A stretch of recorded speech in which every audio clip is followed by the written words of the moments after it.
শেষ জামানা হবে এমন এক ভয়ঙ্কর সময়। তিরমিজির বর্ণনায় হাদিস এসেছে, আনাস ইবনে মালিক রাদিয়াল্লাহু আনহু এই হাদিসের বর্ণনাকারী সাহাবী, তিনি বলেছেন, আল্লাহর নবী বলেছেন, ইয়াতি আলান নাসি জামান আস-সাবিরু ফীহি আলা দীনিহি কাল কাবিদি আলাল জামর। আল্লাহর নবী বলেছেন, খুব শীঘ্রই মানুষের উপরে এমন এক জামানা আবির্ভূত হবে, যেই জামানায় ঈমানের উপরে টিকে থাকা ঠিক ততটাই কঠিন হবে যেমন করে জ্বলন্ত কয়লার উপরে দাঁড়িয়ে থাকা যত কঠিন, ঈমানের উপরে অবিচল থাকা হয়ে যাবে তার চাইতে আরো কঠিন।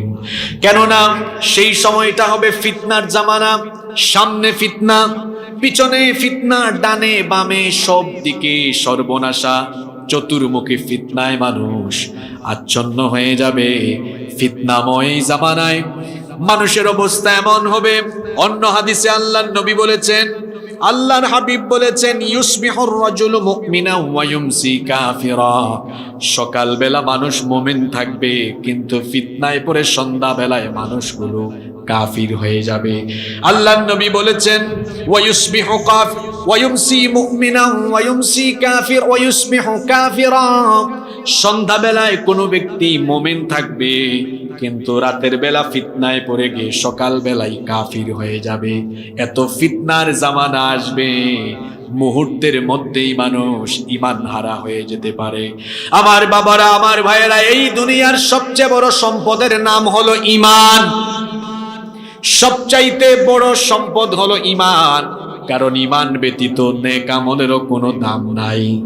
একজন বেঈমান ব্যক্তি যদি সারা জীবন ভালো ভালো কাজ করে, মানুষের কল্যাণে কাজ করে, তো এই ভালো এবং মানবিক কাজ কিংবা কল্যাণের কাজের কারণে দুনিয়াবী জীবনে সে খ্যাতি, যশ, বাহবা পাবে, মানুষ তার প্রশংসা করবে, কিন্তু আল্লাহর কাছ থেকে তার কোনো জাযা নাই, তার কোনো পুরস্কার নাই, কারণ ঈমান ব্যতীত নেক আমলের কোনো দাম নাই। এজন্য আল্লাহ কোরআনে কারিমে যত জায়গায় নেক আমলের কথা বলেছেন, নেক আমলের আগে আল্লাহ তাআলা ঈমানের কথা বলেছেন, কারণ ঈমান ব্যতীত নেক আমলের কোনো দাম নাই। ঈমানের সাথে নেক আমল করবে যারা, জান্নাতুল ফেরদাউসের ওয়ারিস হয়ে যাবে তারা। এজন্য রব্বুল আলামিন কোরআনুল কারীমে বলেছেন, ইন্নাল্লাযীনা আমানু ওয়া আমিলুস সালিহাতি কানাত লাহুম জান্নাতুল ফিরদাউসি নুজুলা খালিদিনা ফিহা লা ইয়াবগুনা আনহা হিওয়ালা। আল্লাহ তাআলা বলেছেন, নিশ্চয়ই ঈমান এনে নেক আমল করবে যারা, জান্নাতুল ফেরদাউসের ওয়ারিস হয়ে যাবে তারা। তাহলে আমল, ঈমান ছাড়া নেক আমলের কোনো দাম নাই। এই জন্য মানুষের জন্য সবচেয়ে বড় সম্পদ হলো ঈমান। বলেন তো, সবচাইতে বড় সম্পদের নাম কি? আরো জোরে বলেন, সবচাইতে বড় সম্পদের নাম কি? একজন মুমিন ব্যক্তি জীবনের সবকিছু ঈমানের জন্য ছাড়তে পারে, কিন্তু ঈমান সে কখনো ছাড়তে পারে। এই জন্য আপনি আমাদের আকাবির আসলাফ পূর্ববর্তীদের জীবনী পড়ে দেখুন, নবী রাসূলদের জীবনী পড়ে দেখুন, নবী রাসূলদের সঙ্গী সাথী যারা ছিলেন তাদের জীবনী পড়ে দেখুন। তাদেরকে দুনিয়াবি বহু লোভ লালসা দেখানো হয়েছে, তাদের উপরে নির্যাতন নিপীড়ন হয়েছে, শুধু বলা হয়েছে ঈমান ছাড়ো, ঈমান ছাড়লে তোমাকে নাজাত দেওয়া হবে, মুক্তি দেওয়া হবে। ঈমান যদি ছাড়ো, দুনিয়াবি ফায়দা, দুনিয়াবি সুযোগ সুবিধা তোমাদেরকে দেওয়া হবে।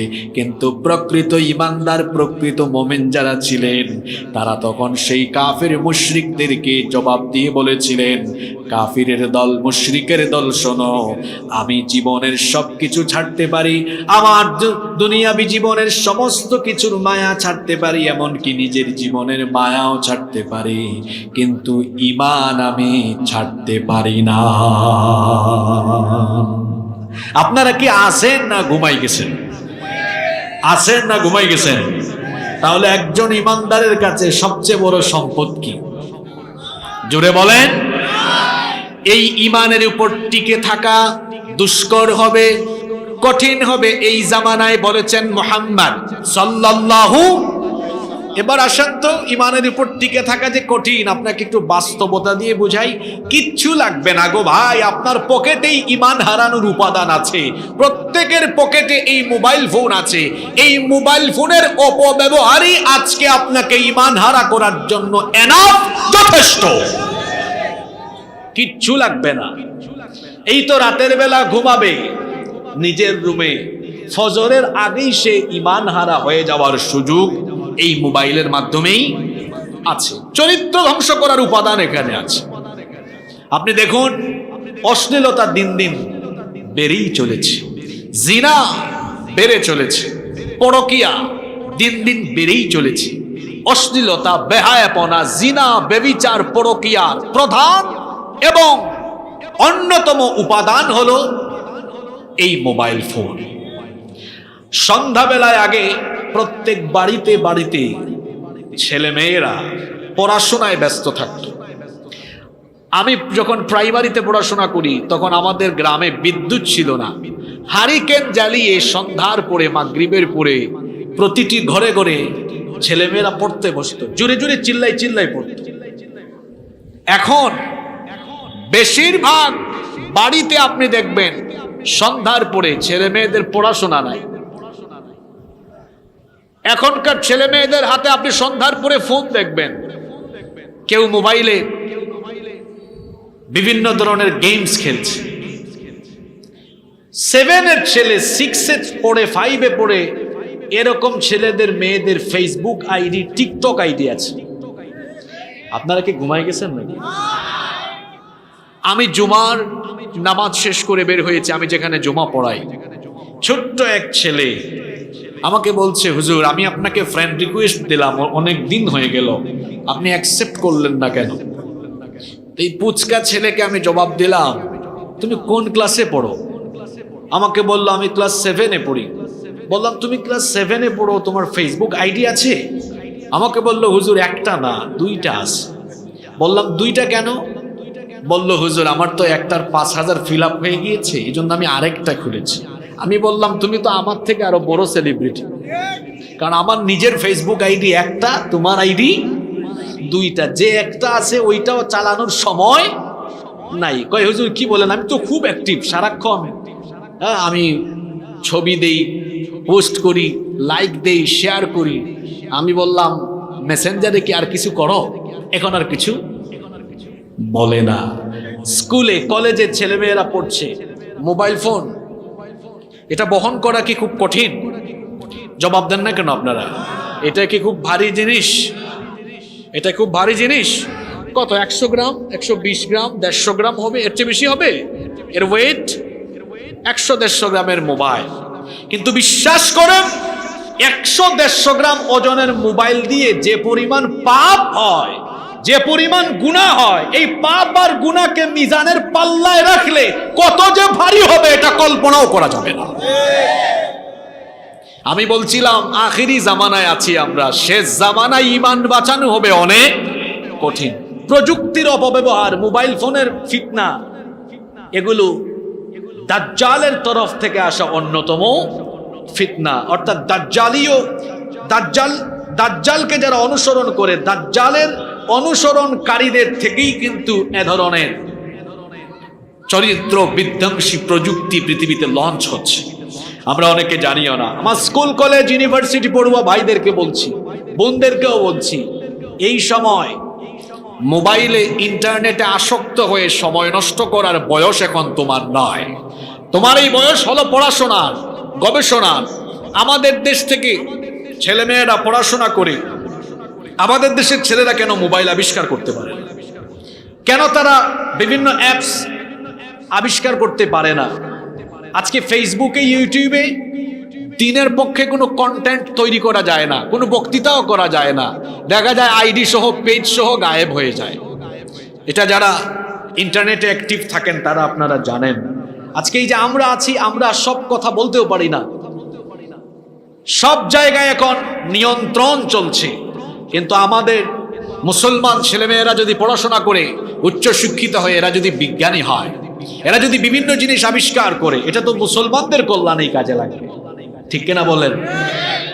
এজন্য আমি তরুণ যুবক ছেলেদেরকে বলবো, যারা পড়াশোনা করেন ছাত্রছাত্রী ভাই বোনদেরকে বলবো, মোবাইল ফোনে আসক্ত হয়ে এই বয়সটাকে আপনি শেষ করে দিবেন না। শুধু যে ইয়াং জেনারেশন মোবাইলে আসক্ত সেটা কিন্তু নয়, কি শিশু কিশোর যুবক আর কি বুড়া মানুষ বলেন, এখন সবাই এই ফোনে আসক্ত হয়ে গিয়েছে। কি করে আসক্ত হয়েছে আমি আপনাদেরকে বলি।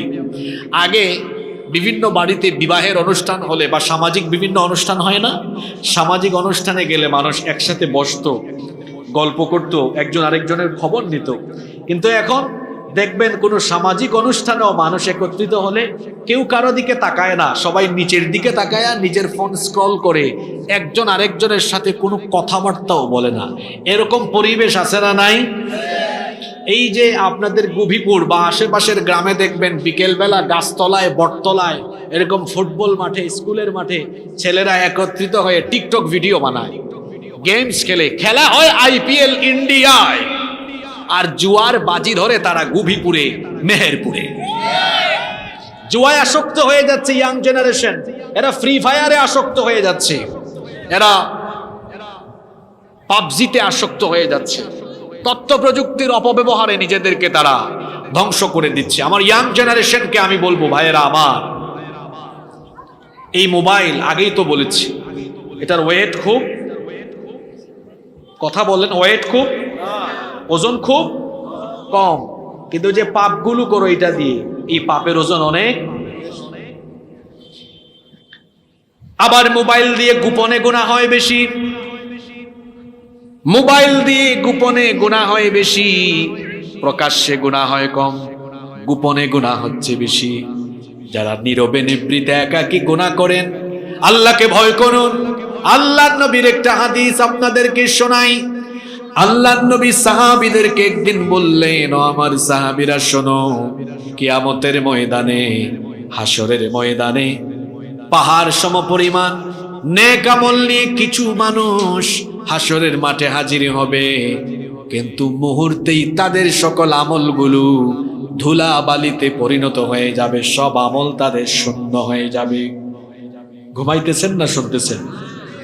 আল্লাহর নবী বলেছেন, কিয়ামতের দিন হাসরের ময়দানে কিছু ব্যক্তি পাহাড় সমপরিমাণ নেক আমল নিয়ে হাসরের মাঠে উঠবে, কিন্তু মুহূর্তেই তাদের সব আমলগুলো বরবাদ হয়ে যাবে, নষ্ট হয়ে যাবে। আল্লাহর নবীর সাহাবীরা জিজ্ঞেস করলেন, ইয়া রাসূলুল্লাহ, একজন চুপ থাকবেন না, সবাই বলেন সাল্লাল্লাহু আলাইহি ওয়াসাল্লাম। কি করে এত নেক আমল মুহূর্তের মধ্যেই ধুলা বালিতে পরিণত হয়ে যাবে? কি করে এত নেক আমল মুহূর্তের মধ্যেই বরবাদ হয়ে যাবে?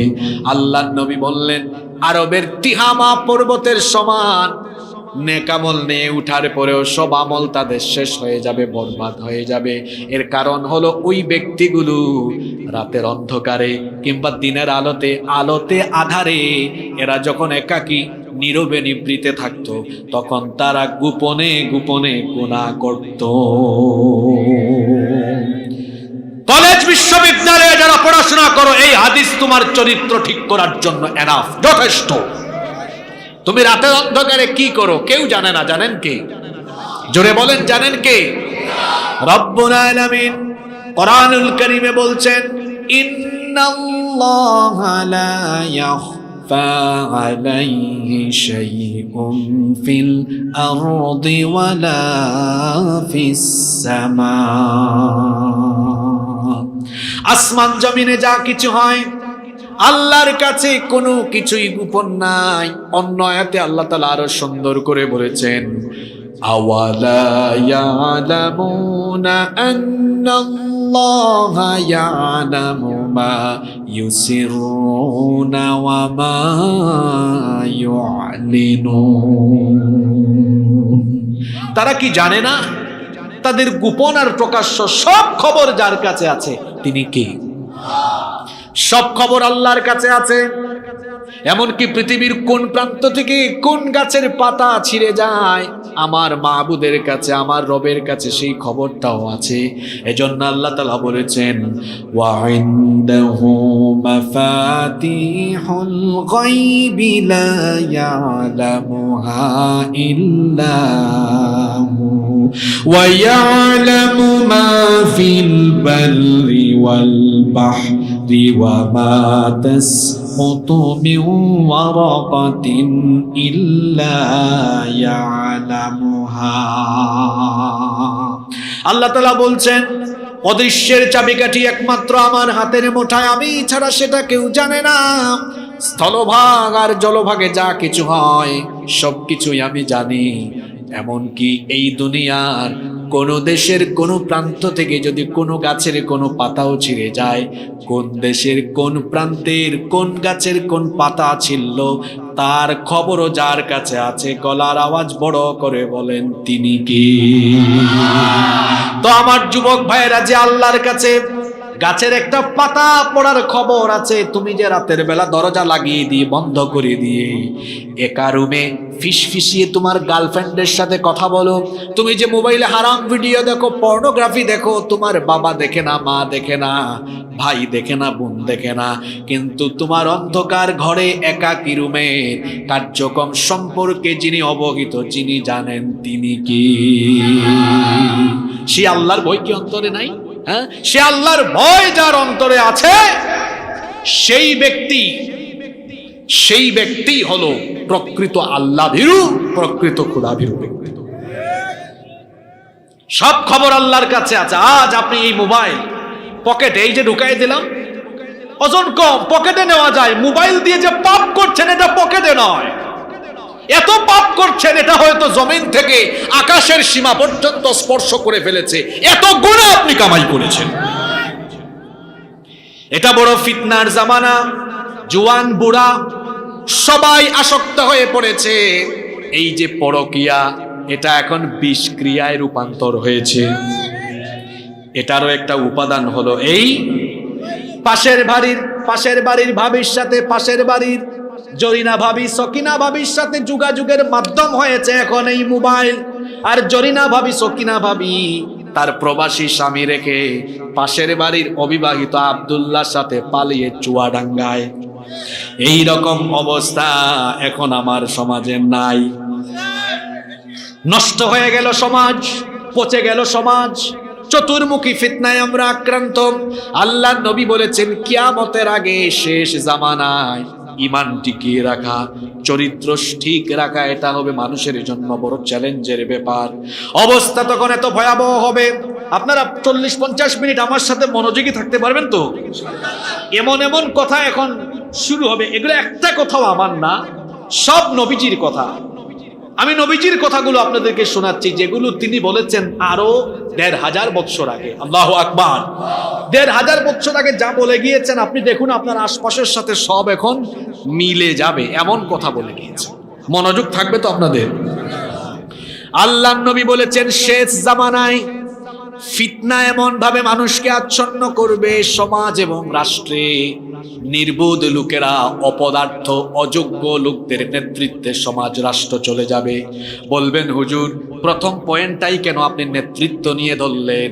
কারণ হলো, ড্রাইভার ঠিক থাকলে যেমন গাড়ির প্যাসেঞ্জার নিরাপদ থাকে, ঠিক তেমনি ভাবে সমাজ আর রাষ্ট্র পরিচালনার ড্রাইভার হলো নেতৃত্ব। এই নেতৃত্ব ঠিক থাকলে সমাজ ঠিক থাকে, রাষ্ট্র ঠিক থাকে।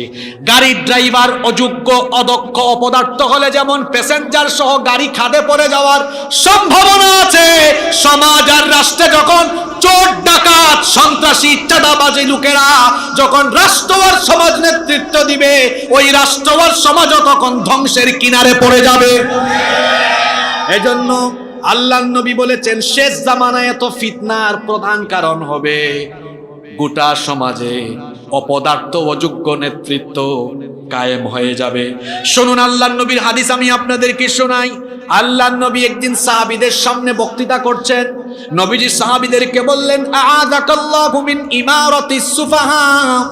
নবীজি বললেন, আমি আল্লাহর কাছে আশ্রয় চাচ্ছি, আল্লাহ যেন তোমাদেরকে অযোগ্য, অপদার্থ নেতৃত্ব থেকে তোমাদেরকে আল্লাহ যেন বাঁচান। আল্লাহ নবী হাদিসে যে শব্দটি বললেন সেটা হলো ইমারাতিস সুফাহা। আ'আদাকাল্লাহু মিন ইমারাতিস সুফাহা। নবীজি বললেন ইমারাতিস সুফাহা থেকে আমার উম্মতের জন্য আল্লাহর কাছে আমি আশ্রয় চাই। আল্লাহর রাসূলের সাহাবীরা তখন বললেন ইয়া রাসূলুল্লাহ, একজনও চুপ থাকবেন না, বলেন সাল্লাল্লাহু আলাইহি ওয়াসাল্লাম। ওগো আল্লাহর রাসূল, মা ইমারাতুস সুফাহা, ইমারাতুস সুফাহা কি? আল্লাহর নবী ব্যাখ্যা দিয়ে দিলেন। নবীজি সাহাবীদেরকে বললেন উমারা ইয়াকুনুনা বাদি লা ইয়াক্তাদুনা বিহাদি ওয়া লা ইয়াসতি, অর্থাৎ আমার পরে এমন কিছু লোক আখেরি জামানায় কিয়ামতের আগে আসবে, এই লোকেরা তারা আমার হেদায়াত মোতাবেক, আমার সুন্নাত মোতাবেক তোমাদেরকে পরিচালনা করবে না। সমাজ এবং রাষ্ট্রকে আমার সুন্নাত মতো, আল্লাহর দেওয়া হেদায়াত মতো তারা পরিচালনা করবে না। আল্লাহর দেওয়া নিয়ম কানুন বাদ দিয়ে, রসুলের দেওয়া তরিকাকে বাদ করে দিয়ে তারা নিজেদের মস্তিষ্ক প্রসূত, বিবেক প্রসূত আইন কানুন দিয়ে তারা তাদের সমাজ এবং রাষ্ট্রকে পরিচালনা করা আরম্ভ করবে। আল্লাহর নবী বললেন ফামান সাদ্দাকাহুম বিকাযিবিহিম ওয়া আনাহুম আলা যুলমিহিম ফাউলাইকা লাইসু মিন্নি ওয়ালাস্তা মিনহুম। নবীজি বললেন সেই অপদার্থ অযোগ্য লোকদের যারা অনুসরণ করবে এবং তাদেরকে যারা সহযোগিতা করবে, আল্লাহর নবী বললেন ফাউলাইকা লাইসু মিন্নি, এরা আমার উম্মত নয়, ওয়ালাস্তা মিনহুম, এবং আমিও তাদের কেউ নই। আপনি কি ঘুমায় গেছেন নাকি? নবীজি বলেছেন এদের সাথে আমার সম্পর্ক কাটাপ, এরা আমার উম্মত নয়, আমিও তাদের কেউ নয়, তারাও আমার কেউ নয়। আল্লাহু আকবার। কথার মধ্যে কোনো ভেজাল নাই, কোনো ফাঁক ফুকর। এই মাঠে বসে আপনি আজকে সিদ্ধান্ত নিন আপনি কিভাবে চলবেন, কিভাবে চলা দরকার, কিভাবে আপনার জীবন চালানো দরকার। সিদ্ধান্ত নিন আজকে। আল্লাহর নবী আরো বলেছেন আখেরি জামানা হবে জুলুমতন্ত্রের জামানা। আল্লাহর নবী বলেছেন ইন্না হাদাল আমর বাদাআ নবুওয়াতান ওয়া রাহমাহ। নবীজি বলেছেন ইসলাম সূচনা হয়েছে নবুয়ত দিয়ে, আর নবুয়তের যুগকে নবীজি বলেছেন রহমতের যুগ। পড়েন সুবহানাল্লাহ। নবীজি বলেছেন ইসলামের স্টার্টিং হয়েছে নবুয়ত দিয়ে, আর নবুয়তের সূচনা হয়েছে, আর নবুয়তের যুগটা হলো রহমতের যুগ। নবুয়তের যুগকে নবীজি বলেছেন রহমতের যুগ। আল্লাহর নবী বলেছেন সুম্মা ইয়াকুনু খিলাফাতান ওয়া রাহমা। এরপরে নবুয়তের যুগের পরে আসবে খিলাফতের যুগ। দেখেন এই কথাটা নবীজি জীবদ্দশায় বলেছেন, কিন্তু যেভাবে বলেছেন হুবহু সেভাবে কথাগুলোর বাস্তবায়ন হয়েছে। নবীজি বলেছেন ইসলাম সূচনা হয়েছে নবুয়ত দিয়ে, নবীজির নবুয়ত আর রিসালত দিয়ে। আল্লাহ নবী বলেছেন নবুয়ত আর রিসালতের যুগ হলো রহমতের যুগ, আর নবুয়ত আর রিসালতের যুগের পরে দুনিয়াতে আসবে খেলাফতের যুগ। বলেন তো নবীজির পরে দুনিয়ায় খেলাফত ছিল কি ছিল না? আরো আসতে বলেন ছিল কি ছিল না? নবীজি বলেছেন সুম্মা ইয়াকুনু মুলকান আদুদা। যারা পড়াশোনা করেছেন তারা জানেন, নবীজি বললেন এরপরে খেলাফতের যুগের পরে পৃথিবীতে আসবে রাজতন্ত্রের যুগ। আমরা যারা ইতিহাস পড়েছি তারা জানি নবুয়তের যুগের পরে ছিল খেলাফতের যুগ, খেলাফতের যুগের পরে ছিল রাজতন্ত্রের যুগ। আল্লাহর নবী বলেছেন রাজতন্ত্রের যুগের অবসান হওয়ার পরে সুম্মা কানা জিবরিয়াতান ওয়া উতুওয়ান ওয়া ফাসাদান ফিল আরদ। এরপরে পৃথিবীতে আসবে ফাসাদময় জুলুমতন্ত্র আর স্বৈরতন্ত্রের জামানা। কথাগুলো কি পৃথিবীর সাথে মিলে কি মিলে না? আপনি আবার নিজের কাঁধের উপরে নিয়ে আসেন, কারণ আমার সমাজে এরকম পচা নিকৃষ্ট কিছু লোক আছে, কুরআন হাদিসের কথা সে জোর করে তার মাথার উপরে নিয়ে নেয়। হুজুর বলে এক কথা, হুজুর যখন কুরআন হাদিসের কথাগুলো বলে, হুজুর তার নামও বলে না, কিন্তু সে নিজেই তার চরিত্রের সাথে মিলায়া নেয়। এমন মানুষ আছে না নাই? আল্লাহর নবী বলেছেন ইসলাম সূচনা হয়েছে, হাদিসটা মুখস্থ করেন। নবীজি বলেছেন ইসলামের সূচনা হয়েছে নবুয়ত দিয়ে। বলেন কি দিয়ে? বলেন কি দিয়ে? নবুয়ত দিয়ে। এরপরে নবীজি বলেছেন সুম্মা ইয়াকুনু খিলাফা। এরপরে আসবে খিলাফতের যুগ, সেটাও হবে রহমতের যুগ। সুম্মা ইয়াকুনু মুলকান আদুদা। এরপরের যুগ হলো রাজতন্ত্রের যুগ। সুম্মা ইয়াকুনু জাবরিয়াতাও ওয়া উতুওয়া ওয়া ফাসাদান ফিল আরদ। এরপরের সময়টা হলো ফাসাদ, জুলুমতন্ত্র আর স্বৈরতন্ত্রের জামানা। যেই যুগের মানুষেরা নিজের আইনের বিরুদ্ধে, নিজের মতের বিরুদ্ধে গেলেই সহ্য করতে না পেরে মানুষের উপরে হিংস্র হায়েনার মতো ঝাঁপিয়ে পড়বে, এমন জালিম আজকে দুনিয়াতে আছে না নাই? তাহলে এটা শেষ জামানার, জোরে বলেন, শেষ জামানার আলামত। আল্লাহর নবী বলেছেন শেষ জামানা হবে বড় ভয়ঙ্কর জামানা। সেই জামানায় ফাহেশা কাজ বেড়ে যাবে, বেবিচার বেড়ে যাবে। এজন্য নবীজি বলেছেন, আল্লাহর নবী বলেছেন, লা তাকুমুস সাআহ হাত্তা ইয়াযহারাল ফাহাশ, ততদিন পর্যন্ত কিয়ামত হবে না যতদিন না অশ্লীলতা, বেহায়াপনা সমাজের রন্ধ্রে রন্ধ্রে ছড়িয়ে যায়। আমার বাবারা, আমার ভাইয়েরা, পুরুষোচিত কণ্ঠে জবাব দিয়ে বলেন তো, সমাজে এখন অশ্লীলতা কম না বেশি? বাসা থেকে বের হয়ে অজু করে বের হবেন তো অজু ঠিক রাখাও কঠিন। অশ্লীলতা রাস্তার মুড়ে মুড়ে, বিলবোর্ডে, সাইনবোর্ডে, ফেস্টুনে, সব জায়গায়, পত্রিকা পড়েও শান্তি পাবেন না। বিনোদন পাতায় আছে অশ্লীলতার বেহায়াপনা, ম্যাগাজিন হাতে নিবেন ওখানেও আছে উলঙ্গপনা, নগ্নতা, অর্ধনগ্নতা। রাস্তাঘাটে বিলবোর্ড, সাইনবোর্ড, ফেস্টুন, চতুর্দিকে দেখবেন। আপনি ইউটিউবে ভালো একটা ভিডিও দেখেন, নিচে দিয়ে আরো 3টা খারাপ ভিডিও। নিজের চোখের হেফাজত করাও এই যুগের চ্যালেঞ্জের ব্যাপার। আপনি একটা ওয়াজ শুনবেন, সেখানেও দেখবেন সেই ভিডিওর নিচে আজে বাজে ভিডিও চলে এসেছে। এই রকম করে চতুর্দিকে ফাহেশা কাজ, চতুর্দিকে ফাহেশা কাজ। একটা হাদিস আপনাদেরকে শোনাই, আল্লাহর নবী কি বলেছেন শুনেন। শেষ জামানায় অশ্লীলতা, বেবিচার, বেহায়াপনা এমন ভাবে সমাজে ছড়িয়ে পড়বে, নবীজি বলেছেন, হাত্তা তুজাদুল মারআতু নিহারান জিহারান তুনকাহু ওয়াসাতাত তরিকি লা ইউনকিরু যালিকা আহাদা। আল্লাহর নবী বলেছেন, প্রকাশ্যে দিনে দুপুরে, প্রকাশ্যে দিনের বেলায়, দিনে দুপুরে নারী পুরুষ রাস্তার মধ্যে বেবিচার করবে। এটা দেখেও মানুষ, এই চিত্র দেখেও মানুষ ওখানে গিয়ে বাধা দিবে না। এই হাদিসের সাথে মিলান আমার দেশের বটমূল পার্ক, আমার দেশের ওই যে ঢাকার হাতির ঝিল, রমনার বটমূল, এরপরে বিভিন্ন বিশ্ববিদ্যালয়ের, পাবলিক বিশ্ববিদ্যালয়ের ক্যাম্পাসে কবুতরের জুড়ার মতো অবিবাহিত ছেলে মেয়েরা বসে বসে বাদাম খায়। বিশ্ববিদ্যালয় প্রশাসন কিছু বলে না। বিভিন্ন পার্কের মধ্যে দেখবেন কলেজের, স্কুলের, কলেজের, ইউনিভার্সিটির ছেলে মেয়েরা কবুতরের জুড়ার মতো বসে বসে, অবিবাহিত ছেলেরা বাদাম খায়। যেগুলা বলতেছি এগুলা বাস্তব না অবাস্তব? নবীজি বলেছেন, কিয়ামতের আগের জামানায় রাস্তাঘাটে এগুলো ঘটবে। লা ইউনকিরু যালিকা আহাদ, কেউ এটা দেখেও বাধা দিবে না। আল্লাহর নবী বলেছেন, ওয়ালা ইউগাইয়িরুহু, এগুলো প্রতিরোধের জন্য কাজ করবে না। ফায়াকুনু আমসালাহুম, এদের উদাহরণ হবে এই। আল্লাহর নবী বলেছেন, ফায়াকুনু আমসালাহুম ইয়াউমা ইদিনিল্লাযী ইয়াকুল লাউ নাহাইতাহা আনিত তরিকি কলিলান ফাযালিকা ফীহিম মিসলা আবী বকরিন ওয়া উমর।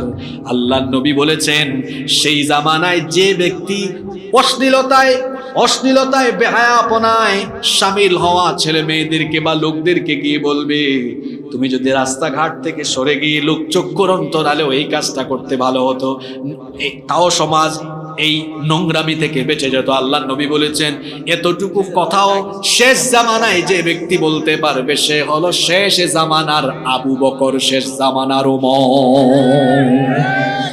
এখানে আমরা গিয়ে বাধা দিতে পারি না, আমরা এই সব কাজে বাধা দিতে পারি না। আমরা নীতিমালা আরোপ করতে পারি, বরং যেখানে আলেম উলামাগণ অশ্লীলতা, বেহায়াপনা, যৌতুক, মাদকের বিরুদ্ধে কথা বলেন, সেখানে আরো সুযোগ পেলে আমরা প্রতিবন্ধকতা তৈরি করার চেষ্টা করি। আপনি বন্ধ করার জিনিস পান না, আপনি বন্ধ করলে হাতির ঝিলের এই বেহায়াপনা বন্ধ করুন, আপনি যৌতুক বন্ধ করুন, মাদক বন্ধ করুন, জুয়া বন্ধ করুন, অশ্লীলতা, বেহায়াপনা, নোংরামি বন্ধ করুন। আপনি বন্ধ করার জিনিস পান না, আপনি বিভিন্ন জায়গায় দেখা যায় কোরআনের মাহফিল বন্ধ করে দেন। বরং আপনার উচিত ছিল আপনার বলা, কমিটিকে বলা, কোন হুজুরকে দাওয়াত দিয়েছ, ওই হুজুরের ফোন নাম্বার দাও, হুজুরের সাথে আমি যোগাযোগ করি, পারলে দেখা করি। আমার এলাকায় জুয়া বেশি, আমার এলাকায় সুদ বেশি, যৌতুক বেশি, হুজুরকে একটু নোট দেই, তিনি যেন তার আলোচনার ভেতরে 20-30 মিনিট এগুলো নিয়েও কথা বলে।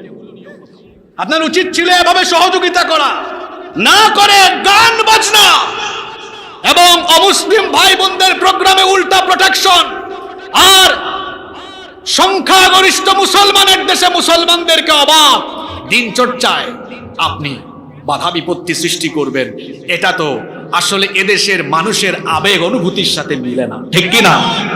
এদেশে যত অমুসলিম বসবাস করেন তাদেরকে রাষ্ট্রীয়ভাবে নিরাপত্তা দেওয়া রাষ্ট্রের দায়িত্ব, এবং সংখ্যাধিক্য যেহেতু এদেশে মুসলমানদের উচিত হলো অমুসলিমদেরকে শ্রদ্ধা করা, ভালোবাসা, তাদের সাথে সুন্দর সম্পর্ক রাখা। সাম্প্রদায়িক দাঙ্গা যেন আমাদের মধ্যে লেগে না যায়, কারণ ইসলাম কখনো অন্য ধর্মকে গালিগালাজ করা, অন্য ধর্মের ভাই বোনদেরকে নিয়ে ঠাট্টা করা, উপহাস করা, অন্য ধর্মের দেবতাদেরকে গালি দেওয়া, এই শিক্ষা ইসলাম কোনোদিনও আমাদেরকে দেয় না। বরং অমুসলিম যারা, ভিন্ন ধর্মাবলম্বী যারা, তাদেরকে তাদের ধর্মীয় অধিকার, নাগরিক অধিকার সেগুলো নিশ্চিত করা, এটি মুসলমান রাষ্ট্রপ্রধান থাকলে তারও দায়িত্ব। প্রতিটি মুসলমানেরও দায়িত্ব হলো অমুসলিমরা যেন তাদের কাছে নিরাপদ থাকে। এটা আমরা করি। এ ধরনের পরমত সহিষ্ণুতা একমাত্র পৃথিবীর মুসলমানদের কাছে আছে। আপনি পৃথিবীর ইতিহাস পড়ে দেখুন, পৃথিবীতে মুসলমানরা হচ্ছে সবচাইতে পরমত সহিষ্ণু জাতি। এই ভারতীয় উপমহাদেশকে মুসলমানরা শাসন করেছে সুদীর্ঘ 800 বছর।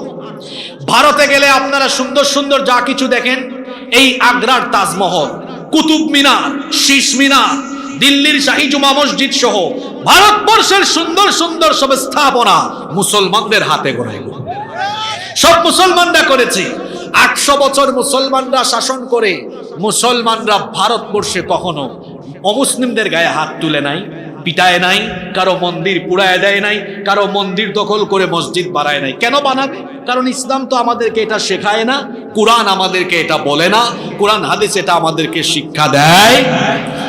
কিন্তু আপনি দেখুন, এই ভারতে 47 থেকে নিয়ে 24 পর্যন্ত বহু কিছু হয়েছে।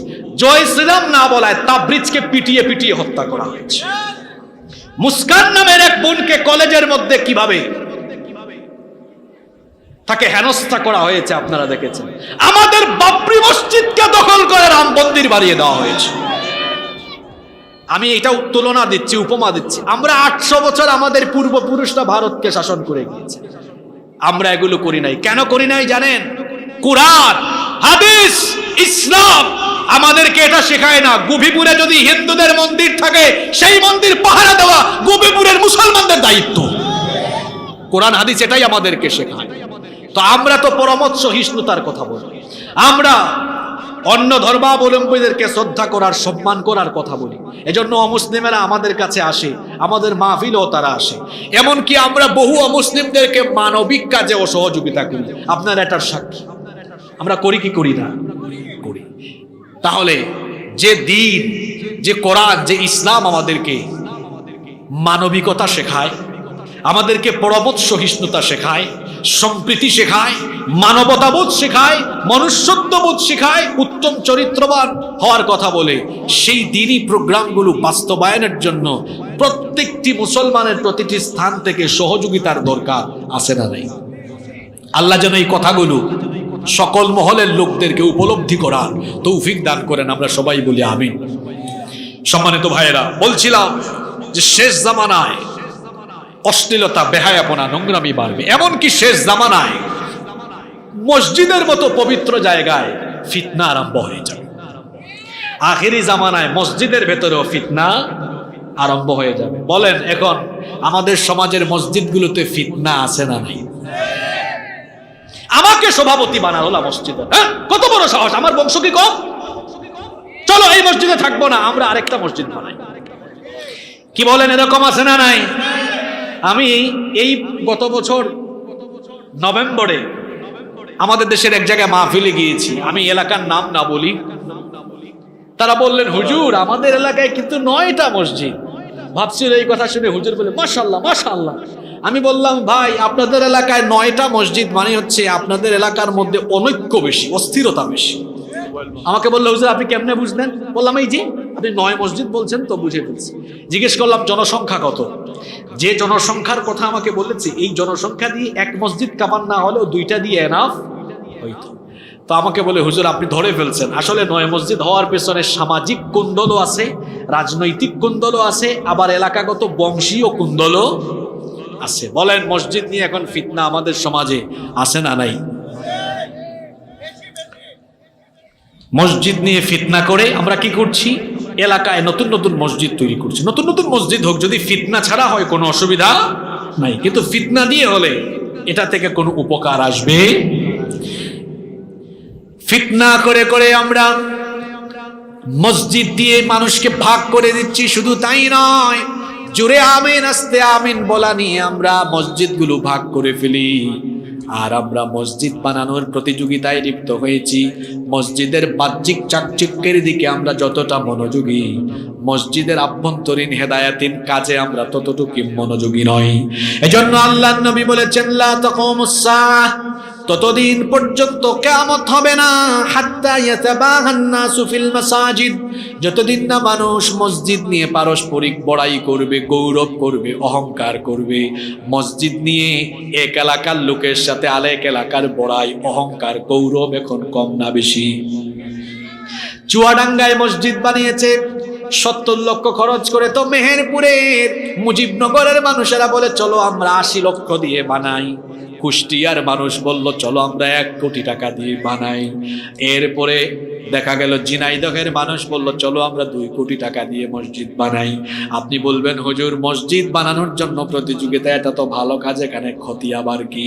আমার ভাইয়েরা, এখানে কোনো ক্ষতি নয়, কিন্তু মসজিদকে বাহিরের দিক দিয়ে ঠিকঠাক করে মসজিদের ভেতরের পরিচালনা ব্যবস্থা সদরঘাট করে দিলে এমনটা তো করা যাবে না। কারণ বহু কোটি কোটি টাকা দিয়ে মসজিদ, কোটি কোটি টাকা দিয়ে নির্মাণ করা বহু মসজিদের ভেতরে পরিচালন ব্যবস্থা হলো এমন, মসজিদের মধ্যে সুদখোর সভাপতি, ঘুষখোর সেক্রেটারি, দুর্নীতিবাজ কেশিয়ার বসে আছে। তাহলে কোটি কোটি টাকা দিয়ে সুন্দর মসজিদ বানিয়ে কি ফায়দাটা হলো আমাকে বলেন? তাহলে তো নবীজির সাথে আমাদের আচার আচরণের মিল হয়ে গেল। কেননা নবীজি বলেছেন, ইন্না মিন আলামাতিস সাআহ উলুউন আহলুল ফিসকি ফিল মাসাজিদ। আল্লাহর নবী বলেছেন, ততদিন আল্লাহর নবী বলেছেন কিয়ামতের একটা আলামত হলো, কিয়ামতের আগে আখিরি জামানায় সুন্দর সুন্দর মসজিদের ভেতরে পাপী তাপী ফাসেক ফুজ্জার ব্যক্তিদের গলার আওয়াজ বড় হয়ে যাবে। এখন আপনি তাই দেখুন, বেশিরভাগ মসজিদ, আমি তো একেবারে দায়িত্ব নিয়ে বলতে পারি, এই বাংলাদেশের বেশিরভাগ মসজিদ কমিটির সভাপতি, সেক্রেটারি বেনামাজি, সুদখোর, ঘুষখোর, চরিত্রহীন। এই জন্য এই মসজিদগুলোর ইমাম, মসজিদগুলোর খতিবের সাথেও সুন্দর আচরণ হয় না। ওই মসজিদগুলোর মিম্বর থেকেও সত্য কথা উচ্চারিত হয়। কারণ জুমাবারে কি বক্তৃতা হবে সভাপতি ঠিক করে দেয়, হুজুর এটা বলেন, এটা বলেন, ওইটা বলিয়েন না। সভাপতির ঘরের সভাপতি, সেক্রেটারির ঘরের সেক্রেটারি, হুজুর কি বলবে তুই ঠিক করে দেওয়ার কে? তুই ঠিক করে দেওয়ার কে? তুই কুরআন হাদিস কতটুকু পড়েছিস, ঠিক কি না? তোর আউযুবিল্লাহ বিসমিল্লাহ পড়তে গিয়ে তোর ভুল হবে 20টা। আর যেই লোক 25 বছর 30 বছর তাফসীর হাদিস পড়ে এসেছে, তাকে তুই ঠিক করে দিস কোনটা বলবে কোনটা বলবে না। এটা ঠিক করে দিতে হবে পড়াশোনা করে, ওই জায়গায় গিয়ে তারপরে ঠিক করে দেয়।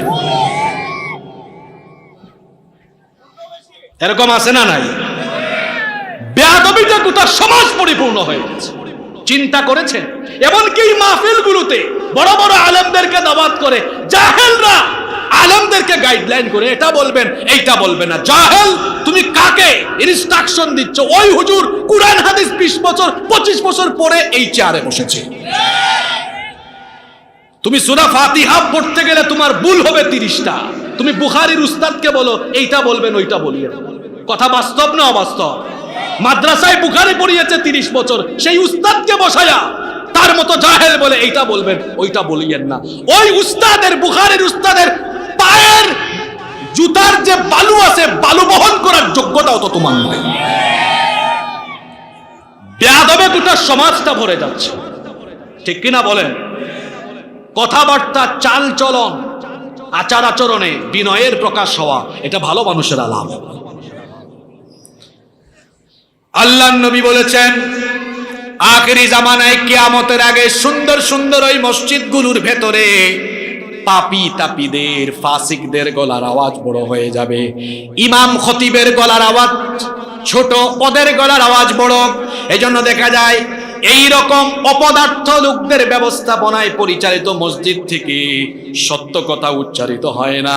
এক মসজিদে হুজুর নতুন ইমামতিতে ঢুকলেন, শুক্রবার জুমার দিনে তিনি বয়ান আরম্ভ করলেন। তিনি সুদের খুতবা আরম্ভ করলেন, সুদ নিয়ে আলোচনা করছেন। কিছুক্ষণ পর তার মতো কাশি দিছে।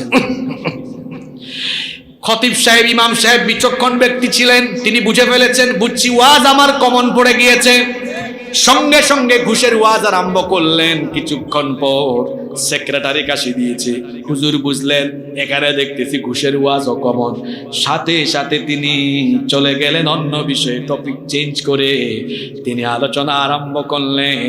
এবার তিনি আলোচনায় চলে গেলেন চাঁদাবাজি আর দুর্নীতি নিয়ে। কিছুক্ষণ পরে কেশিয়ার সাহেব কাশি মেরে দিয়েছে।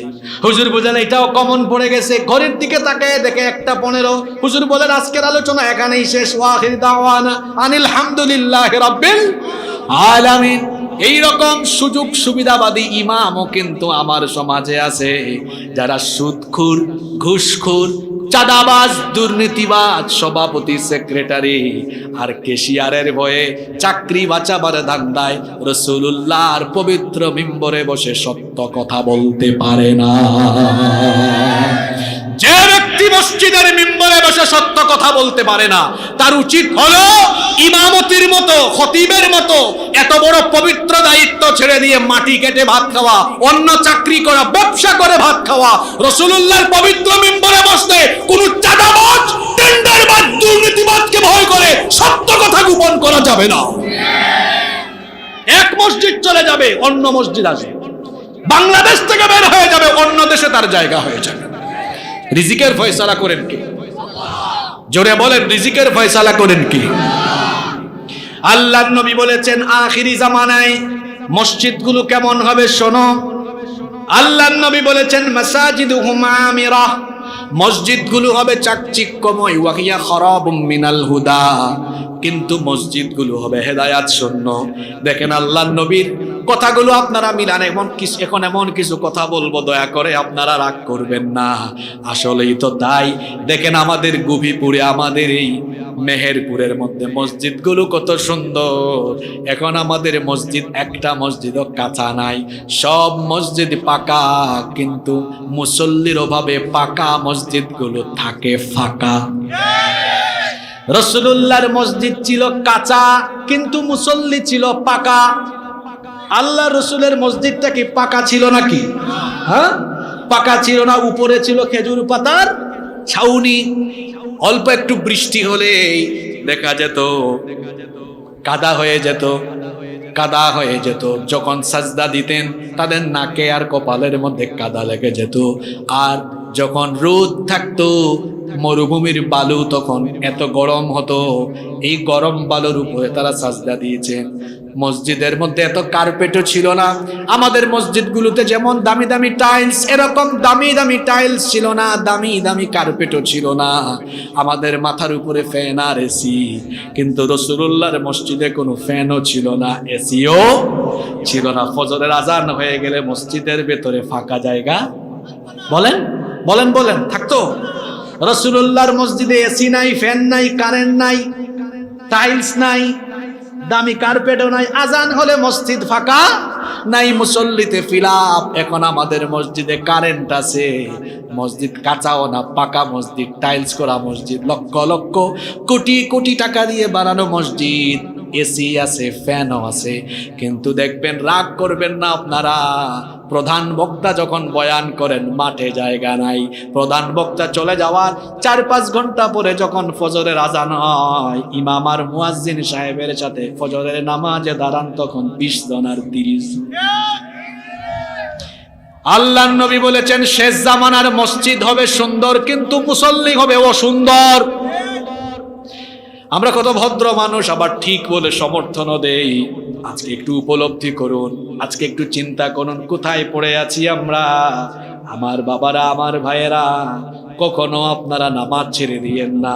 আল্লাহর রাসূল দুনিয়া থেকে যাওয়ার মাত্র কয়েকদিন আগের কথা বলছি, তিনি তখন দাঁড়াতে পারেন না, উঠতে পারেন না, তিনি বিছানা থেকে উঠতে পারেন না, দাঁড়াতে পারেন না, একা একা চলাফেরা করতে পারেন না, কিন্তু মসজিদে গিয়ে জামাতে নামাজ পড়ার প্রতি তার আগ্রহ কেমন ছিল। আল্লাহর নবী জীবনের শেষ জুমায় যখন ইমামতি করেছেন, খুতবা দিয়েছেন, তখন তার শরীর এত দুর্বল হয়ে গিয়েছিল, বিছানা থেকে উঠতে পারেন না, একাকী চলাফেরা করতে পারেন না।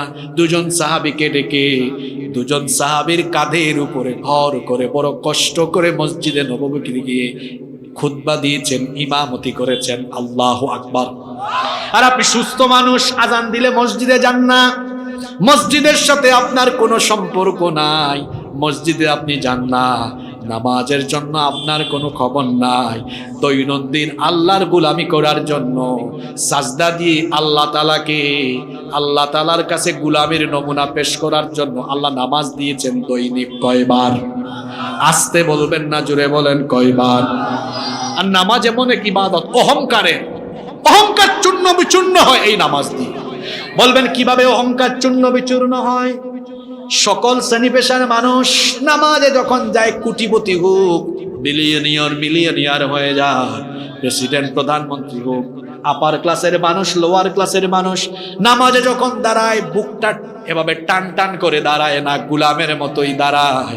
নামাজে কিভাবে দাঁড়াতে হবে? আল্লাহ বলছেন, ওয়াকুমু লিল্লাহি কানিতিন, বিনয়ী হয়ে দাঁড়াও। এজন্য আমরা দাঁড়ানোর সময় মাথাটা নত করে দেই। আর দাঁড়ানোর সময় কিভাবে দাঁড়ালাম শুনেন, অহংকার কেমনে চলে যায়। আসামি যেমন সারেন্ডার করে, ঠিক আমরাও নামাজে দাঁড়ানোর সময় কাঁধ কিংবা কান পর্যন্ত হাত তুলি, তাকবীরে তাহরিমার সময় তুলি কি তুলি না? আপনারা দেখবেন মসজিদে যখন সব মুসল্লিরা ইমামের সাথে এভাবে আল্লাহু আকবার বলার জন্য হাত যখন তুলে, এই দৃশ্য দেখলে মনে হয় মসজিদের ভেতরের প্রত্যেকটা মানুষ যেন আল্লাহর সামনে আসামির মতো সারেন্ডার করে নামাজে দাঁড়িয়ে গেল। আল্লাহু আকবার। এরপরে নামাজে তিলাওয়াত আরম্ভ হলো, গোলামের মতো মাথাটা আমাদের নিচের দিকে। দৃশ্য দেখলে মনে হয় সত্যি গোলাম মালিকের সামনে দাঁড়িয়েছে। আল্লাহ বলেন, রাখ, তোর সব অহংকার আমি দূর করে দেই, তুই যে আসলেই আমার গোলাম। গোলামির একটা পরিস্থিতি আমি তৈরি করছি, দাঁড়া। ইমাম সাহেব আল্লাহু আকবার বলে রুকুতে গেলেন, সুজা মাথাটা এবার নত হয়ে গেল কার সামনে? আস্তে বলবেন না, জোরে বলেন কার সামনে? সুজা মাথাগুলো নত হয়ে গেল, গোলামরা এবার মালিকের সামনে নত হয়ে গেল। আল্লাহ বললেন, না, আরো নত করাচ্ছি, রাখ, তুই যে গোলামের ঘরের গোলাম, এটা একেবারে সুন্দর করে এর নজির আমি দেখাই। রুকু থেকে উঠানোর পরে ইমাম সাহেব আল্লাহু আকবার বলে যখন মুসল্লিদেরকে নিয়ে যখন তিনি সাজদায় চলে যান, আমাদের হাঁটু, নাক, কপাল, মাথাটা নত করে দিয়ে আল্লাহর কুদরতি চরণে সাজদা দিয়ে এমন ভাবে আমরা মাটিতে লুটিয়ে পড়ি, দৃশ্য দেখলে মনে হয় যেন গোলাম এবার তার মালিকের সামনে মাথাটা নত করে দিয়ে একেবারে এতিম হয়ে গোলামের পরিচয় নিয়ে আল্লাহর সামনে হাজির হয়েছে। এরকম সুন্দর দৃশ্য নামাজে আছে না নাই? কি সুন্দর নামাজের শিডিউল, আপনারা খেয়াল করেন, নামাজের শিডিউলও বড় সুন্দর।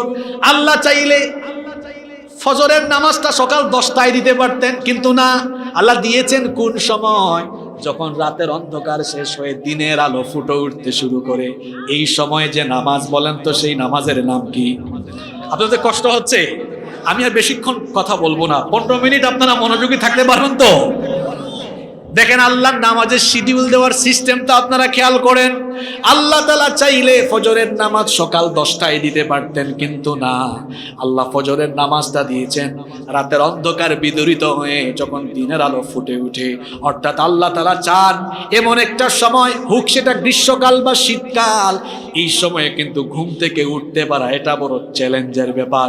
যেমন এখন গ্রীষ্মকাল, গরমের কাল, দেখবেন রাত 2টা-3টা পর্যন্ত এত গরম লাগে, কিন্তু 3টা-4টার পরে যাদের ঘরে এসি নাই তাদের কথা বলছি, এসিতে যারা ঘুমায় তারা তো এগুলা বুঝে না, কিন্তু আমরা যারা গরিব মানুষ, আমরা যারা নন এসি ঘরে থাকি, আমরা বুঝি। 3টা-4টার সময় দেখবেন ঘরের মধ্যে এক ধরনের আরাম ভাব আছে না নাই? কি বলেন, আরাম লাগে না ফজরের টাইমে? আবার শীতকালে দেখবেন এই সময় বিছানা ছেড়ে উঠতে পারার চ্যালেঞ্জ, দেখবেন ওই সময়টাতে আরো বেশি শীত লাগে, মনে চায় আরো বেশি ঘুমাই।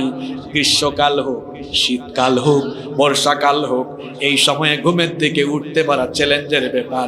আর ঘুম থেকে উঠে ফজরের নামাজ পড়াতে এমনি চ্যালেঞ্জের ব্যাপার, কারণ নবীজি বলেছেন মানুষ যখন রাতের বেলা ঘুমাতে যায় আমাদের সবচেয়ে বড় দুশ্মন, তার নাম কি? জোরে বলেন। এই শয়তানের বয়স আমাদের চেয়ে কম না বেশি? বুদ্ধি কম না বেশি?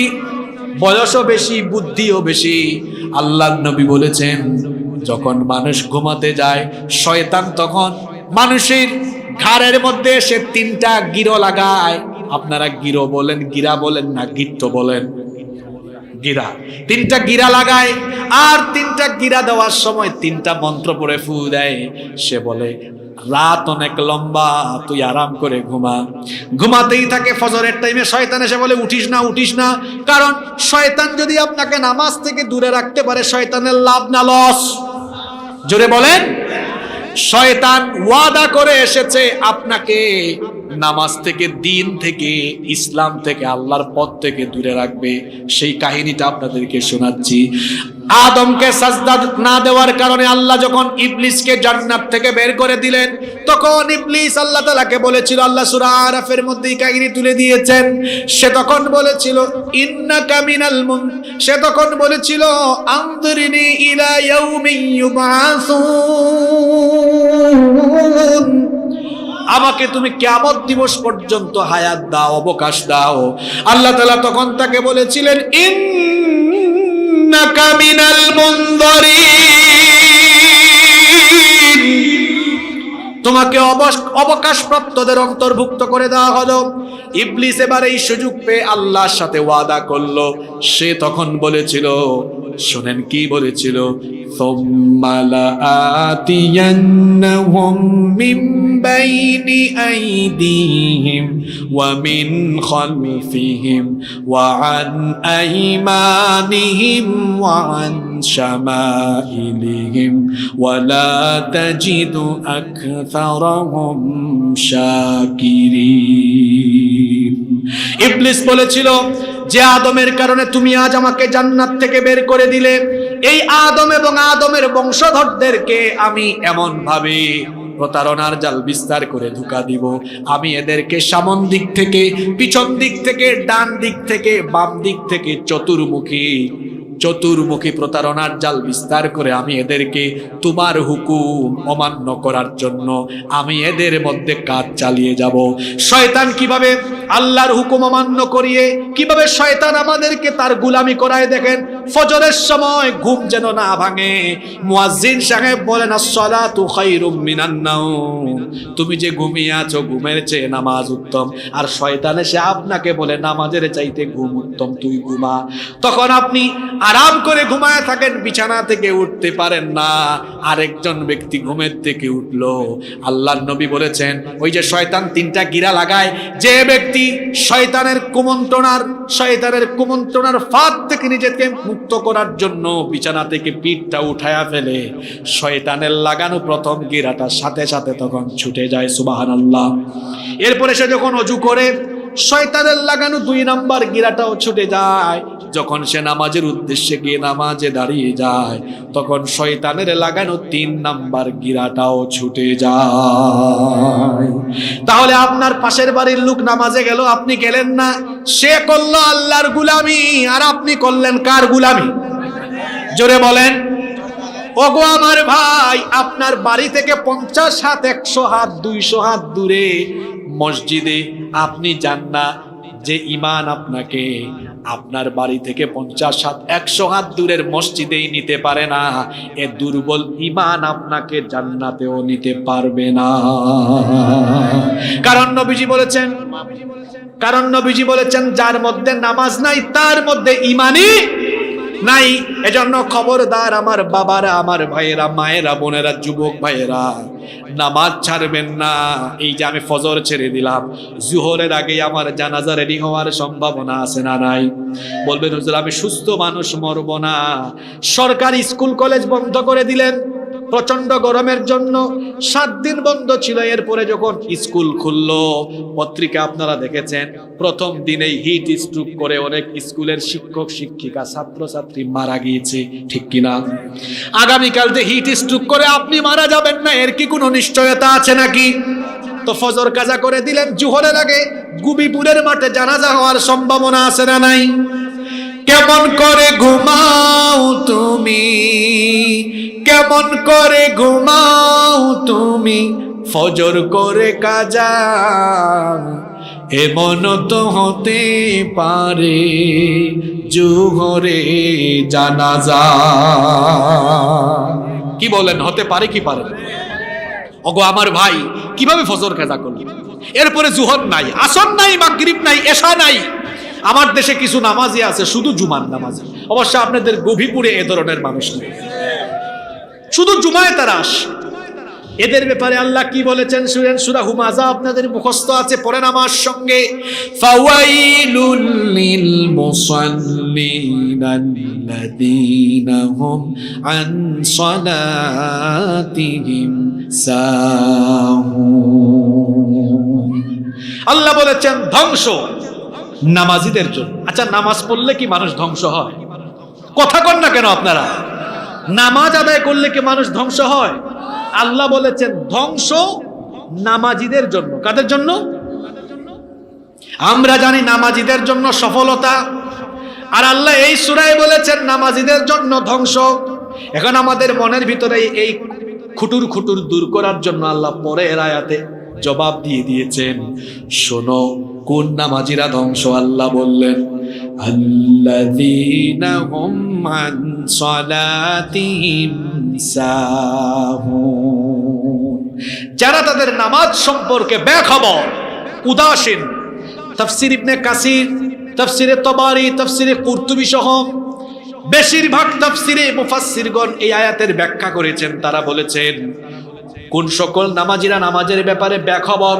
এরা হলো ওই নামাজিরা যারা নিয়মিত নামাজ আদায় করে না, মন চাইলে আসে, মন চাইলে আসে না, 2 ওয়াক্ত 3 ওয়াক্ত আসে, সপ্তাহে আসে। আমার দেশে তো কত জাতের নামাজি আছে, আমার দেশে কয়েক ধরনের নামাজি পাওয়া যায়। সাপ্তাহিক, যারা শুধু জুমার দিনে আসে। 2 নাম্বার হলো মাসিক, এরা শুধু রমজান মাস 1 মাস নামাজ আদায় করে। 3 নাম্বার হলো সিজনাল নামাজি, শুধু শবে বরাত শবে কদরের রাতে এদেরকে মসজিদে পাওয়া যায়। এমন মানুষ আছে না নাই? 4 নাম্বার বার্ষিক নামাজি, শুধুমাত্র 2 ঈদের নামাজে দেখা যায়।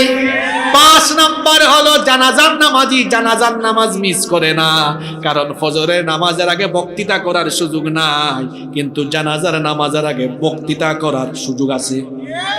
এরকম কিছু জানাজার নামাজিও আছে। এই 5 প্রকার নামাজি ধ্বংস। যারা সাপ্তাহিক নামাজি, মাসিক, এরপরে সিজনাল, বার্ষিক আর জানাজা, অর্থাৎ যারা মাঝে মাঝে নামাজে আসে, আল্লাহ বললেন এদের জন্য ধ্বংস। আমরা আল্লাহর কাছে প্রশ্ন করলাম, আল্লাহ তাহলে কারা সফল? আপনি আমাদেরকে জবাব দেন। আল্লাহ কোরআনে সূরা মুমিনুনে জবাব দিয়ে দিলেন, ওয়াল্লাযীনা হুম আলা সালাওয়াতিহিম ইউহাফিযুন উলাইকা হুমুল ওয়ারিসুনাল্লাযীনা ইয়ারিসুনাল ফিরদাউসা হুম ফিহা খালিদুন। আল্লাহ তাআলা জবাব দিলেন, যারা দৈনিক 5 ওয়াক্ত নামাজের হেফাজত করে, সবগুলো নামাজের ব্যাপারে যার খবর আছে, আল্লাহ ওয়াদা করেছেন বাবা মারা গেলে যেমন ওই বাপের ছেলেগুলো বাপের সম্পদের ওয়ারিশ হয়ে যায়, তেমনি এই 5 ওয়াক্তের নিয়মিত নামাজিরা যখন দুনিয়া ছেড়ে চলে যায়, তারাও আল্লাহর জান্নাতুল ফেরদাউসের ওয়ারিশ হয়ে যায়। এখন বুঝে শুনে জবাব দেন তো বাবারা, আপনারা কি অনিয়মিত নামাজি হবেন না নিয়মিত পাক্কা নামাজি হবেন? আজ থেকে নামাজ ছাড়বো না, এই ওয়াদা কি এই মাঠে বসে করা যায়? কারা কারা রাজি নাই হাত তুলেন। মনোযোগ আছে, মাশাআল্লাহ, না মনোযোগ আছে। 2-3 জন হাত উঠাইতে চাইছিল, নামায় ফেলছে। আল্লাহ আমাদের সবাইকে 5 ওয়াক্তের নামাজি বানিয়ে দেন। মা বোনদেরকে বলছি, মায়েরা বোনেরা, নামাজ কখনো ছাড়বেন। কোন পয়েন্টে ছিলাম মনে আছে তো? নবীজি বলেছেন আখিরি জামানার কথা, মাসাজিদুহুম আমিরা, মসজিদ সুন্দর, ওয়া হিয়া খারাবুম মিনাল হুদা, কিন্তু মসজিদ হেদায়েত শূন্য। আল্লাহর নবী বলেছেন মসজিদে ঢুকে দেখবা নামাজি নামাজি। আমরা কি ওই ধরনের অভিশপ্ত মুসল্লি হব, অভিশপ্ত ব্যক্তি হব? তাহলে নামাজ ঠিক করে ফেলবো, পারবো তো আমরা ইনশাল্লাহ। সবচেয়ে বড় আমল, ইসলামের সবচেয়ে বড় আমলের নাম কি? জোরে বলেন। ইমানের পরে কি? ইসলামের সবচেয়ে বড় ইবাদত হলো নামাজ। ইমান আনার পরেই আপনার জন্য দায়িত্ব হলো নামাজ আদায় করা, 5 ওয়াক্তের নামাজ ঠিক করা। নবীজি বলেছেন মান তারাকা সলাতা মুতাআম্মিদান ফাকাদ কাফারা, যে ব্যক্তি ইচ্ছে করে নামাজ ছেড়ে দিল সে যেন আল্লাহর সাথে কুফরি করলো। খবরদার খবরদার আমার ভাইয়েরা, নামাজ ছাড়বেন না। মসজিদের সাথে সম্পর্ক করেন, আজান হলেই মসজিদে যান। রাজুলুন কলবুহু মুআল্লাকুন ফিল মাসাজিদ, মসজিদের সাথে যে ব্যক্তির অন্তরের সম্পর্ক আছে, হাদিসে এসেছে নবীজি বলেছেন ওই ব্যক্তিকে আরশে আজিমের ছায়ায় যিনি জায়গা দিবেন তিনি কি? শুধু মসজিদে আসলে হবে না, ঘরের মহিলাদেরকেও ঠিকঠাক রাখতে হবে। আমার দেশের অনেক মসজিদের সামনের কাতারের নামাজি আছে যাদের ঘরের মহিলারা ঠিক নাই, এদের ঘরের মহিলারা বেপরদায় থাকে। কি বলেন, আসেনি এরকম কথা? বলেন আছে। শুনেন, ইমাম আহমদ বিন হাম্বল রাহিমাহুল্লাহ তার মুসনাদের ভেতরে হাদিস বর্ণনা করেছেন। তিনি বলেছেন আল্লাহর হাবিব বলেছেন সায়াকুনু ফি আখিরি উম্মতি রিজালুন ইয়ারকাবুনা আলা সুরুজিন কাআশবাগির রিহাল। আল্লাহর নবী বলেছেন শেষ জামানায় কিয়ামতের আগে আমার উম্মত তারা এত বেশি ডেভেলপ করবে, এত বেশি সমৃদ্ধ হবে, উটের জিন সদৃশ যানবাহনে আরোহণ করে করে তারা মসজিদে গিয়ে ইয়ানজিলুনা আলা আবওয়াবিল মসজিদ, মসজিদের দরজার সামনে অর্থাৎ পার্কিং এ তাদের গাড়ি রেখে মসজিদে ঢুকবে। কথাগুলো 1500 বছর এখন মিল আছে। দেখবেন মসজিদের সামনে বিরাট বিরাট পার্কিং। নবীজি বলেছেন এরকম দামি দামি বাহনে চড়ে ইয়ানজিলুনা আলা আবওয়াবিল মাসাজিদ, মসজিদের দরজায় অর্থাৎ মসজিদের পার্কিং এ গিয়ে তারা নামবে, তারা নামাজি হবে, মসজিদে যাবে। কিন্তু তাদের ঘরের নারীদের খবর হলো নিসাউহুম কাসিয়াতুন আরিয়াত, তাদের ঘরের নারীরা কাপড় পরেও যেন উলঙ্গ থাকে এমন কাপড় চোপড় তারা পরে। মসজিদের সামনের কাতারের নামাজির ফেসবুক আইডিতে ঢুকে দেখেন এই 5 ওয়াক্তের নামাজির ফেসবুক আইডিতে তার বউর সাথে তার ছবি আছে, টিকটকে ছবি আছে। এ ধরনের কিছু মানুষ এখানেও থাকতে। আমি বড় কঠিন কথা বলি ভাই, সত্য কথা শুনতে একটু তিতা তিতা লাগে। এখানে যারা আমার সামনে বসা, যারা নিজের ওয়াইফের ফটো ফেসবুকে দিয়েছেন, আপনি বড় রুচিহীন মানুষ, আপনার মধ্যে রুচি বলতে কিচ্ছু নাই। কারণ আপনার বউয়ের চোখ, নাক, ঠোঁট, তার অঙ্গ প্রত্যঙ্গ পরপুরুষ দেখে, আর এগুলো দেখে দেখে আজে বাজে কমেন্টস করে। আপনি যখন আপনার ওয়াইফ নিয়ে এভাবে অর্ধ উলঙ্গ কাপড় পরে যান বা ছবি আপলোড করেন, তখন এক ভাই কমেন্টস করে উফ ভাবিকে হ্যাপি লাগতেছে, বলে কি বলে না? আর এই বেহায়া তার ভাইকে উত্তর দেয়, তার পাড়ার ভাই বা বন্ধুকে থ্যাংক ইউ। কি লিখে? এরকম বেহায়া রুচিহীন পুরুষ নাই তো আমাদের সমাজে। যে ব্যক্তি তার নিজের বউকে পাবলিক প্লেসে ছেড়ে দিয়েছে, এই ব্যক্তির কোনো রুচি নাই, এর কোনো হায়া নাই, শরম নাই, লজ্জা নাই, ব্যক্তিত্বহীন পুরুষ সে। তোমার বউ তুমি দেখো, তোমার ঘরের ভিতরে যেভাবে মন চাই তুমি দেখো, মানুষ দেখাও কেন? তোমার রুচিতে সমস্যা আছে, তোমার রুচি ঠিক করো।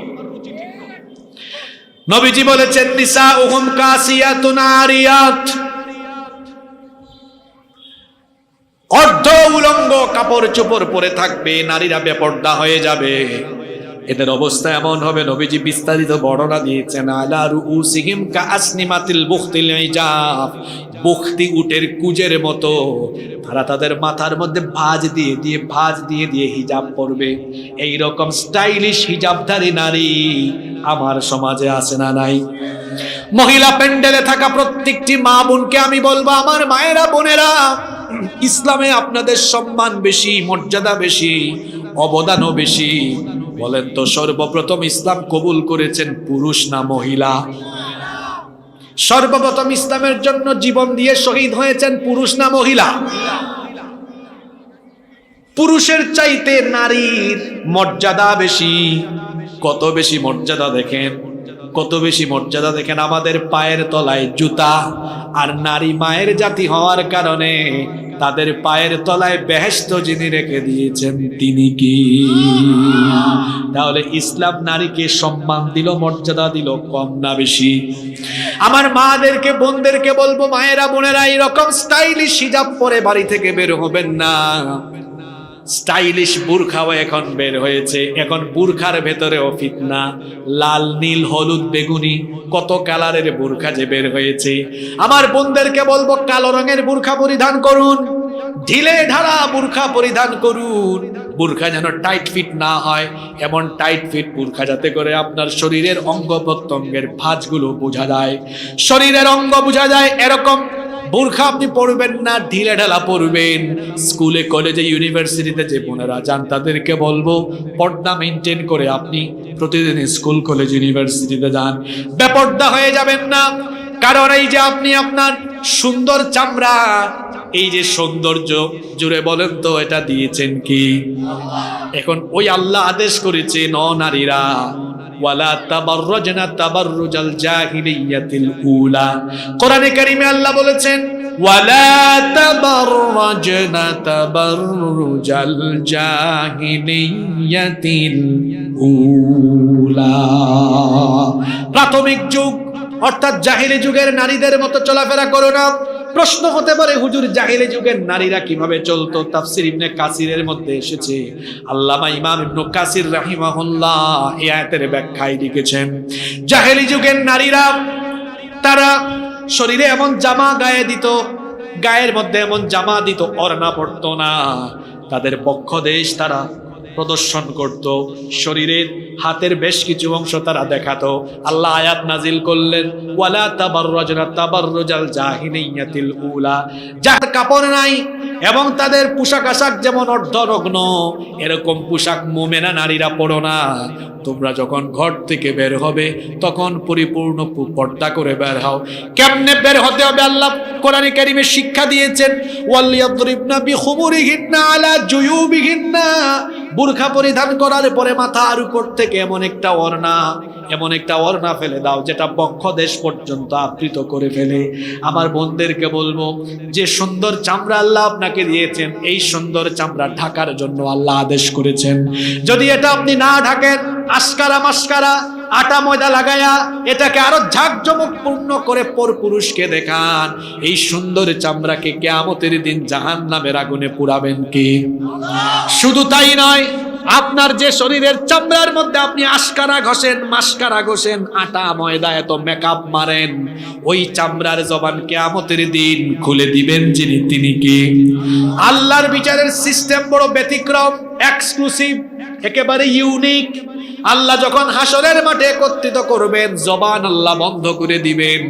কোরআনে কারিমে আল্লাহ বলেছেন, যারা পারেন আমার সঙ্গে পড়েন, আল ইয়াউমা নাখতিমু আলা আফওয়াহিহিম ওয়া তুকাল্লিমুনা আইদিহিম ওয়া তাশহাদু আরজুলুহুম বিমা কানু ইয়াকসিবুন। সেদিন মানুষের জবান বন্ধ করে দেওয়া হবে, ঠোঁট তালা লাগিয়ে দেওয়া হবে, সেলাই করে ফেলা হবে। এই হাত কথা বলবে, হাত দিয়ে কত অবৈধ কাজ করেছেন, পা দিয়ে অবৈধ পথে বিচরণ করে যা কিছু করেছেন, হাত কথা বলবে, পা কথা বলবে। শুধু তাই নয়, অন্য আয়াতে আল্লাহ বলেছেন, শাহিদা আলাইহিম সামউহুম ওয়া আবসারুহুম ওয়া জুলুদুহুম বিমা কানু ইয়ামালুন। তোমাদের চক্ষু কথা বলবে। আপনি গোপনে গোপনে মোবাইলের মধ্যে এমনি ফোনটা নিয়ে, ডানে চেয়ারম্যান সাহেব যেন না দেখেন, বামে মুরব্বী যেন না দেখেন, এমনি হয়ে রিপ্লাই মারে, আছে না নাই? চোখের খেয়ানত চেয়ারম্যান সাহেব ডানে জানেন না, মুরব্বী বামে জানেন না, কিন্তু চোখের খেয়ানত যিনি জানেন, জুড়ে বলেন তিনি কি? এজন্য আল্লাহ কোরআনে কারিমে বলেছেন, ইয়ালামু খাইনাতাল আয়ুনি ওয়া মা তুখফিস সুদূর। চোখের খেয়ানত আল্লাহ জানেন। কালো চশমা লাগিয়ে দিনের বেলা যে আপনি মেয়েদের দিকে তাকান, কালো চশমা বাহির থেকে বোঝা যায় না আপনি কার দিকে তাকান, কেউ বুঝে না, কিন্তু জানেন কি? আল্লাহ বলছেন, বান্দারে আমি তোমার চোখের খেয়ানতের খবরও জানি। এই চক্ষু কথা বলবে, চোখের সব খবর চোখ বলে দিবে, কান কথা বলবে। মহিলা প্যান্ডেলের মা বোনেরা শোনেন, আল্লাহ বলছেন ওয়াজুলুদুহুম, শরীরের চামড়াও কথা বলবে। এই চামড়া আপনি আশকারা মাস্কারা আটা ময়দা লাগায়া পুরুষকে দেখিয়েছেন, ঠোঁটে লিপস্টিক লাগায়া, আইব্রু লাগায়া, এরপর একটা মেকআপ মেরে পুরুষকে দেখিয়েছেন। এই চামড়াগুলোর জবান কিয়ামতে খুলে দিবেন কি? আরো জুড়ে বলেন কি? চামড়া বলবে, আল্লাহ তোমার বান্দি তোমার আদেশ লঙ্ঘন করেছে, সে এই চামড়ার অপব্যবহার করেছে, সে তার হাজবেন্ডের বাহিরে মাহারাম ব্যতীত অন্য পুরুষদেরকে এই চামড়া দেখিয়েছে।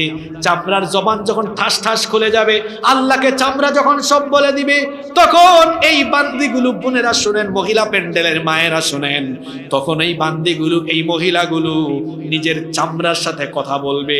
আল্লাহ তাআলা কোরআনে কারিমে বলছেন, তখন এই নারীরা তাদের চামড়াকে বলবে, ওয়াকালু লিজুলুদিহিম লিমা শাহিদতুম আলাইনা, হে শরীরের চামড়া, তুমি কেন আমার বিরুদ্ধে কথা বলো? দামি দামি ব্র্যান্ডের সাবান, শাওয়ার জেল দিয়ে তোমাকে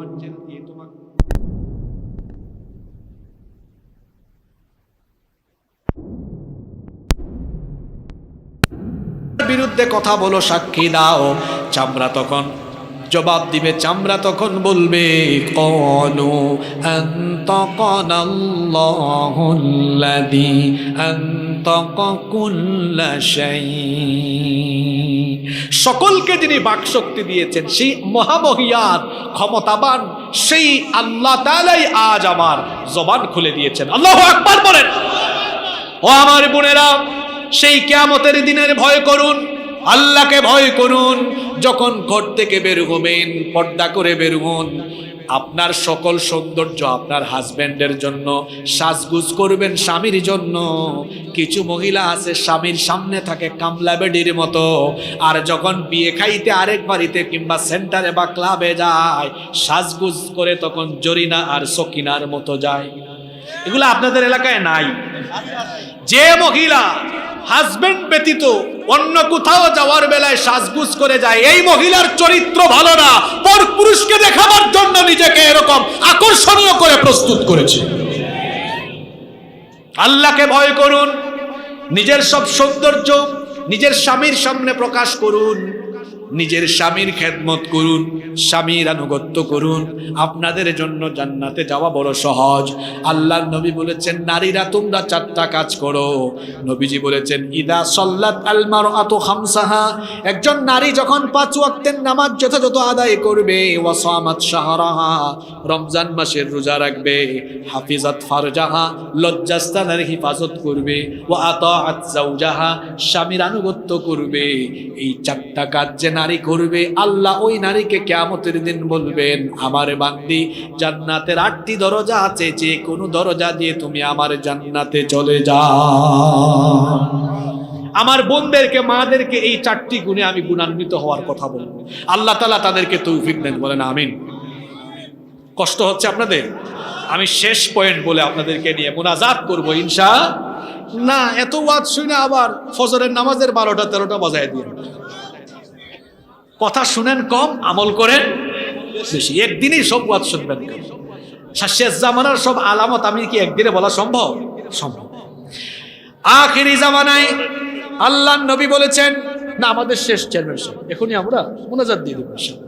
আল্লাহর নবী বলেছেন, শেষ জামানায় এমন হবে, এমন প্রতারণাপূর্ণ সময় আসবে, সত্যকে মিথ্যা বানিয়ে ফেলা হবে, মিথ্যাকে সত্য বানিয়ে ফেলা হবে, সত্যবাদীকে মিথ্যাবাদী বানানো হবে, মিথ্যাবাদীকে সত্যবাদী বানানো হবে। এমন নজির এখন পৃথিবীতে নাই। আল্লাহর নবী বলেছেন, সায়াতি আলান নাসি সানাওয়াতুন খাদ্দাত ইউসাদ্দাকু ফিহাল কাযিব ওয়া ইউকাযযাবু ফিহাস সাদিক। নবীজি বলেছেন, চিরেই কিয়ামতের আগে এমন এক সততাপূর্ণ প্রতারণাপূর্ণ সময় আসবে, যখন মিথ্যাকে সত্য বানিয়ে দেওয়া হবে, সত্যকে মিথ্যা বানিয়ে দেওয়া হবে, সত্যবাদীকে মিথ্যাবাদী, মিথ্যাবাদীকে সত্যবাদী, ভালোকে খারাপ, খারাপকে ভালো। আর এটার জন্য সবচেয়ে বড় উপাদান হলো হলুদ সাংবাদিকতা। এটার মাধ্যমে সত্যকে মিথ্যা বানিয়ে দেওয়া যায়, মিথ্যাকে সত্য বানিয়ে দেওয়া যায়। আমি তো সবার কথা বলছি না, আমি বলেছি হলুদ সাংবাদিকতার কথা। সাংবাদিকতার ভেতরে তো কিছু কিছু হলুদও আছে না নাই? কি বলেন, আছে না নাই?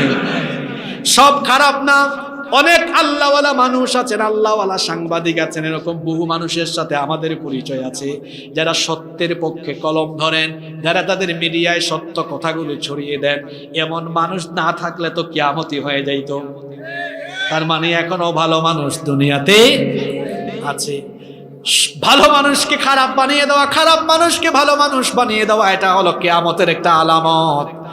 ভালো মানুষকে খারাপ বানিয়ে দেওয়া হবে, নিরপরাধীকে অপরাধী সাজায়া তাকে সাজা ভোগ করানো হবে, আর অপরাধীকে নিরপরাধী বানায়া সাজা মৌকুফ করে বাহিরে বের করে দেওয়া হবে। এইসব নজির এখন দুনিয়াতে নাই।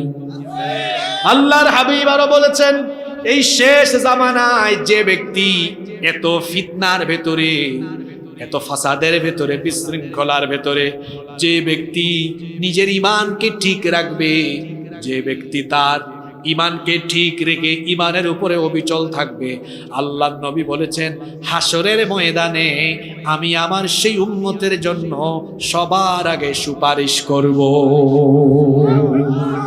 এই ফিতনাপূর্ণ সময়ে আমরা নিজেদের ঈমানকে ঠিক রাখার জন্য আমাদের জন্য সবচেয়ে বড় প্রয়োজন হলো আল্লাহর কালাম আল কোরআন। এই কোরআনের ওয়াজ শুনেই দায়িত্ব শেষ না, এটা আপনাদের সবাইকে বুঝতে হবে এবং কোরআনের রঙে রঙিন হওয়ার জন্য প্রতিনিয়ত চেষ্টা করতে হবে। প্রতিদিন কোরআন পড়তে হবে, অর্থসহ পড়ে পড়ুন, অর্থসহ বুঝে পড়ুন। বাড়িতে বাসায় বাংলা অনুবাদ সহ 1 সেট 2 সেট 3 সেট তাফসীর রাখুন, কিছু হাদিস রাখুন। পরিবারের সকল সদস্যরা মিলে অধ্যয়ন করুন, নিজেদেরকে কোরআনের রঙে রাগানোর চেষ্টা করুন। আর এই ফিতনার সময়ে নিজেদের সন্তানদের উপরে আপনারা নজরদারি করুন, সন্তানদেরকে আপনারা দ্বীনি শিক্ষায় শিক্ষিত করুন। তবেই আমরা এই ফিতনার সমাজে ঈমানের পথে অচল অবিচল থাকতে পারবো ইনশাআল্লাহ। আল্লাহ আমাদের সবাইকে এই ফিতনাময় সময়ে ঈমান হেফাজত করার তৌফিক দান করেন। আমরা সবাই বলি আমিন।